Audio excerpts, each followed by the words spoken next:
রাসূলুল্লাহ সাল্লাল্লাহু আলাইহি ওয়াসাল্লাম বলেছেন, যখন কোনো মানুষ আল্লাহর জন্য সময় বের করে নেয়, তখন আল্লাহ সুবহানাহু ওয়া তাআলা তাকে 2টা পুরস্কার দেন। আর যদি কেউ তার জন্য সময় বের করে না নেয়, তাহলে আল্লাহ তাকে 2টি পুরস্কার থেকে বঞ্চিত করেন, মাহরুম করেন।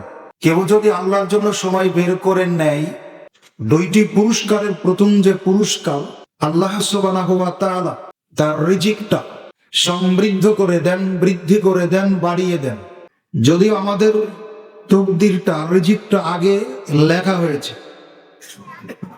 আবু হুরায়রা রাদিয়াল্লাহু তাআলা আনহু বলেন, রাসূলুল্লাহ সাল্লাল্লাহু আলাইহি ওয়াসাল্লাম বলেছেন, আমরা যখন মায়ের পেটে 43 অবস্থান করছিলাম, 120 দিন তথা 4 মাস, তখন আল্লাহ সুবহানাহু ওয়া তাআলা একজন ফেরেশতা পাঠিয়ে তাকে নির্দেশ দিয়েছিলেন, এভাবে সকলকেই তিনি দেন। সেটা কি? তিনি ফেরেশতাদের বলেন, লেখো। ফেরেশতা জিজ্ঞেস করে জানতে চান, আমি কি লিখব? তখন আল্লাহ সুবহানাহু ওয়া তাআলা বলেন, লেখো তার আজালাহু, এই অনাগত বান্দার হায়াতটা, আয়ুষ্কালটা। আমরা ছোট থেকে বড় অনেক জিনিস ক্রয় করে থাকি, বিশেষ করে ছোট্ট একটা 2 টাকা দামের বিস্কিটের প্যাকেট, এর গায়েও দেখবেন উৎপাদনের তারিখ আর মেয়াদ শেষ হওয়ার তারিখ আছে না? এমনি করে ছোট থেকে বড় প্রত্যেকটা জিনিসে নির্দিষ্ট একটা সময় আছে। এটা অতিক্রম করলে ব্যবহার করার উপযোগী যেমন থাকে না, ঠিক তেমনি আল্লাহ সুবহানাহু ওয়া তাআলা বলছেন, ওয়ালে কুল্লি উম্মাতিন আজাল, প্রত্যেকটা উম্মাতের জন্য নির্দিষ্ট একটা সময় আছে। ইজা জা আজালুহুম ফালা ইস্তাখিরুনা সাআতাও ওয়ালা ইস্তাকদিমুন, যখন সেই নির্ধারিত সময় এসে যায়, মৃত্যুর সময়টা এসে যায়, তখন কারো সাধ্য নেই সেখান থেকে 1 সেকেন্ড পিছানোর, কারো সাধ্য নেই সেখান থেকে 1 সেকেন্ড আগানোর। নির্ধারিত সময়ে মৃত্যু হবেই।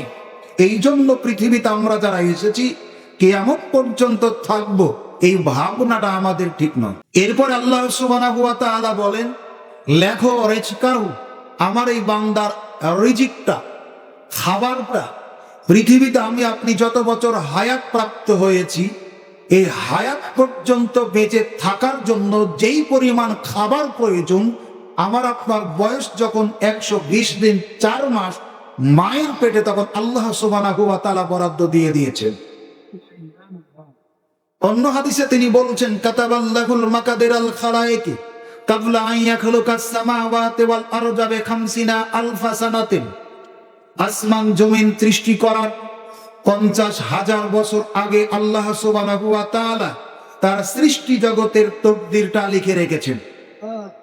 এখন কেউ যদি তার জীবনের আল্লাহ প্রদত্ত সময় থেকে, ঘুম থেকে যখন আমরা উঠি আবার রাত্রে যখন ঘুমাতে যায়, এই বিশাল সময়টার অধিকাংশ সময় আমরা নিজেদের কাজেই ব্যয় করি। কথা বলেন? যখন ঘুম থেকে উঠলাম, আবার যখন রাত্রে বিছানায় গেলাম, তখন থেকে এখন পর্যন্ত পুরো সময়ের অধিকাংশটাই আমরা প্রত্যেকেই নিজের কাজে ব্যয় করি। আল্লাহর জন্য খুব কম সময় ব্যয় করার চেষ্টা করি। মসজিদে ঢুকে সালাত আদায় করার চেষ্টা করি। রাত দিনে 29 রাকাত সালাত, 17 রাকাত ফরজ, 12 রাকাত সুন্নাত। 29 রাকাত সালাতেও একজন মুসল্লি 29 মিনিট খরচ করার চেষ্টা করে না। সালাত আদায় করার ক্ষেত্রে তো মানুষ কার্পণ্যতা করে, এমন ভাবে রুকুতে থাকে বোঝা যায় না। এই রুকুতে সুবহান রাব্বিয়াল আযীম 3 বার পড়া হলো কিনা, সিজদায় গিয়ে সিজদার তাসবিহ সুবহান রাব্বিয়াল আলা মুসাল্লি খেয়াল করে না। যেই সময় পর্যন্ত সিজদাতে রইলাম, এই সময়ে 3 বার এই তাসবিহটা পড়া সম্ভব কিনা। এক সিজদা দিয়ে আর এক সিজদা দিবে, মাঝখানে একটা দোয়া, আল্লাহুম্মা গফিরলি ওয়ারহামনি ওয়াসবুরনি ওয়াহদিনি ওয়াআফিনি ওয়ারযুকনি।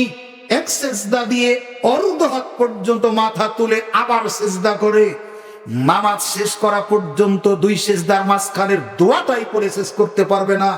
মুসাল্লি মানুষ নামাজে এত ফাঁকি দেয়, আল্লাহর জন্য সময় বের করতে চায় না। আল্লাহ বলছেন কেউ যদি আমার জন্য সময় বের করে নেয়, তার তকদিরে যেই পরিমাণ রিজিক লেখা আছে, আমি আল্লাহ এই রিজিকে আরো বরকত দান করি। দুই, আমি তার দুই হাতের ব্যস্ততা কমিয়ে দিই। মানুষ বুঝে না, অর্থ সম্পদ কামায়ের পিছনে অবিরাম ছুটি আমরা। বিশ্বাস করুন, আমার আপনার তকদিরে একটা চাউলের দানা বাকি থাকতে মৃত্যু হবে না। রিজিক আমরা খুঁজি, আল্লাহর নবী বলছেন রিজিক কাউকে খুঁজতে হবে না, রিজিকই মানুষকে খুঁজবে। অসংখ্য মানুষ অসুস্থতায় ভুগে, অনেক অসুস্থ, তার রুচিটা এত, এখনই আপনি কিছু খাইয়েছেন, 5 মিনিট পরে দেন, 5 মিনিট আগে যেই পরিমাণ খেয়েছে 5 মিনিট পরে সেই পরিমাণ খাবে, এতটাই অসুস্থ। আপনার ধারণার বাহিরে বোঝা যাচ্ছে লোকটার হায়াত খুবই কম, রিজিক অনেক বাকি আছে। অনেক মানুষ সুস্থ আছে, খেতে পারে না, তার মানে বোঝা যাচ্ছে এই ব্যক্তিটার হায়াত হয়তোবা অনেক আছে, রিজিকটা যেই পরিমাণে তার তকদিরে লেখা ছিল বরাদ্দটা অনেক আগেই শেষ হয়ে গেছে। অতএব বিশ্বাস করুন, রিজিকের পিছনে ছুটতে হবে, এটাও বাস্তবতা। তবে দুনিয়াকে সবকিছু মনে করে, পরকালকে জলাঞ্জলি দিয়ে, পরকালকে নগণ্য মনে করে, পরকালকে হেয় প্রতিপূর্ণ মনে করে আপনি আমি কোনো কিছুতেই দুনিয়াকে শ্রেষ্ঠত্ব প্রাধান্য দেওয়া যাবে না। আল্লাহর নবী বলছেন কেউ যদি আল্লাহর পথে সময় বের করে নেয়, তাহলে আল্লাহ সুবহানাহু ওয়া তাআলা তার রিজিকে সমৃদ্ধি দান করেন, দুই হাতের ব্যস্ততা কমিয়ে দেন, ইনকাম হবে কম, এতে আল্লাহ বরকত দিবেন, টেনশন পেরেশানি থাকবে না। আর কেউ যদি আল্লাহর জন্য সময় বের করে না নেয়, তাহলে রাসূল সাল্লাল্লাহু আলাইহি ওয়াসাল্লাম বলছেন আমি তাকে এই দুইটা নিয়ামত থেকে বঞ্চিত করি, তার একটা, তার তকদিরে যেই পরিমাণ রিজিক লেখা আছে সেই পরিমাণ থেকে যায়, আল্লাহ এখানে বরকত দান করেন না। আর দ্বিতীয় যেটা থেকে মাহরুম করেন সেটা হলো তার দুই হাতের ব্যস্ততা কমিয়ে দেন। দেখবেন আপনার প্রতিবেশী একজন মানুষ ভ্যান চালিয়ে এসে হাতে মোবাইল লেগে আছে, এটা দিয়েই বিস্কিট তুলে খাচ্ছে, আপনি বলছেন ভাই হাতটা একটু পরিষ্কার করেই খান না, আপনাকে চট করে বলছে যতক্ষণ হাত পরিষ্কার করব ততক্ষণ বিস্কিটই খাওয়া হয়ে যাবে। দেখবেন জমিনে কামলা দেয়, ওখান থেকে উঠে এসে আপনার কাদামাখা হাতেই কলা ছিলে খায়, আপনি তাকে বলছেন হাতটা পরিষ্কার করে কলা খান, আপনাকে বলছেন যতক্ষণ হাতটা পরিষ্কার করব ততক্ষণ কলাই খাওয়া হয়ে যাবে। তার মানে আল্লাহ তার দুই হাতের ব্যস্ততা এতটাই বাড়িয়ে দিয়েছেন, হাত পরিষ্কার করার সুযোগ তার নেই। আপনি বুঝেন না আল্লাহর নিয়ামত, আল্লাহর রহমত আপনি বুঝেন না। যারা 50,000 1 লক্ষ টাকা বেতনে চাকুরি করে, অন্তত কোনোদিন তাদের বাড়িতে সকালের নাস্তা ভাগ্যে জুটে না, হোটেলের পচা বাসি পোড়া তেল খেয়ে পেটটা নষ্ট করতে হয়েছে। তার চাইতে আপনার প্রতিবেশী ভ্যান চালক, তার পার লক্ষ কোটি গুণ বেশি। আপনি কোনোদিন বোঝার চেষ্টা করেন না ভ্যান চালক মানুষটা সারা দিন হাড় ভাঙ্গা পরিশ্রম করে যা উপার্জন করেছে, 2 কেজি চাল 1/2 কেজি ডাল কিনে বউকে বলছে কারেন্টের ইউনিটের দাম বেশি, বিদ্যুতের বিল দেওয়া যাবে না, সূর্য ডোবার আগেই রান্না করতে হবে। বুকে হাত দিয়ে বলেন যারা 1 লক্ষ টাকা বেতন পান, সারা জীবনে কোনোদিন বউকে এইভাবে এই ভাষায় বলতে পেরেছেন? বোঝাতে পারি না আপনাদের। আপনি বুকে হাত দিয়ে বলেন একটা ভ্যান চালক যে পাওয়ারে, যে ক্ষমতায় কথা বলে, হুকুম দেয় তার বউকে, লাখ টাকা বেতন পান, একটা মানুষ হাত তুলে দেখান আপনার বিবাহিত জীবনের কোন একদিন একবারের জন্য এই পাওয়ার নিয়ে বউকে বলতে পেরেছেন সকাল 8টার মধ্যে নাস্তা রেডি চাই, বলতে পেরেছেন? আপনি বুঝতে পারেননি যে আপনি কতখানি সুখী। আপনি ভুল বুঝেছেন। এখন থেকে বিগত জীবনে সন্ধ্যার আগেই খাওয়া দাওয়া রেডি, এসা পড়ে এসে ঘুমাচ্ছে, নাক ডাকছে, অথচ আপনার এই অফিসার 1 লক্ষ টাকা বেতনে চাকুরি করে, সকালবেলা যাবে আপনার ফেরিঘাট থেকে বাস ধরবে ফার্স্ট ট্রিপের, অথবা নওগাঁতে যাবে শ্যামলী সাফতওয়ালি, আপনার একতা ভ্যানালাকে বলতে গেছে ভাই তুমি ফেরিঘাটে ফজর পড়ে রেখে আসবা, গিয়ে দেখছো বিভোর ঘুমে ঘুমাচ্ছি।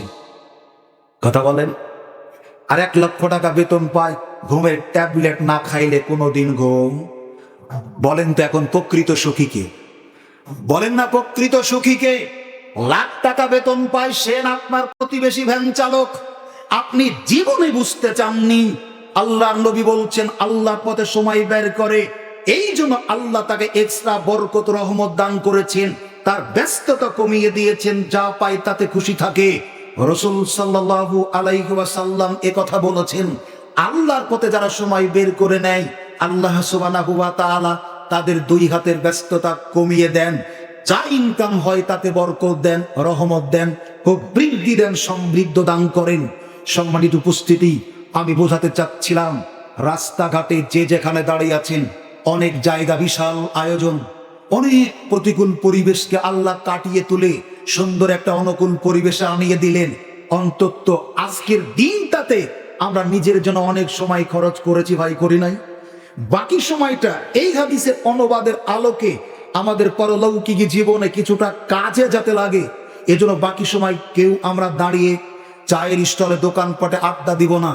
এখন থেকে আমরা আজকের এই মাহফিলকে সর্বাত্মক শৃঙ্খলাবোধ রক্ষা করার জন্য যে যার জায়গা থেকে সর্বাত্মক সহযোগিতা করব ইনশাআল্লাহ। বলছিলাম, আমরা প্রত্যেকে আশা করি জান্নাতে যাওয়ার। জান্নাতে যাওয়া এমনিতেও যাওয়া, কারো সাথে যাওয়া। জান্নাতে যাওয়া আপনি আমি নিজে যাওয়া, সাহাবায়ে কেরামদের সাথে যাওয়া। বলুন তো, এমনি যাওয়ার চাইতে যদি আবু বকর রাদিয়াল্লাহু তাআলা আনহুর সাথে জান্নাতে যাওয়া যায়।